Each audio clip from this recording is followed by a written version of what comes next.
আপনারা বলছেন আরো কোনো সমস্যা থাকলে সেটা আমাকে বলতে পারেন, সভাপতি সেক্রেটারিকে বলতে পারেন। অযথা উত্তেজনা সৃষ্টির চেষ্টা করবেন না। 12 তারিখের নির্বাচন বেরোচ্ছে বুঝি।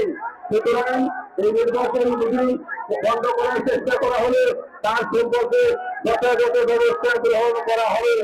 এই মহামারীর বন্ধ করতে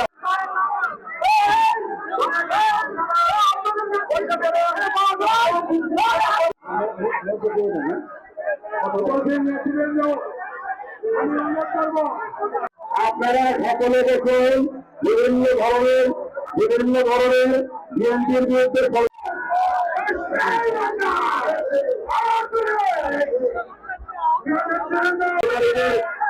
ভারতের নির্বাচন বেরোচ্ছে বুঝি। সুতরাং এই নির্বাচন বুঝি বন্ধ করার চেষ্টা করা হলে তার সম্পর্কে যথাযথ ব্যবস্থা গ্রহণ করা হবে। এই মহামারীর বন্ধ করতে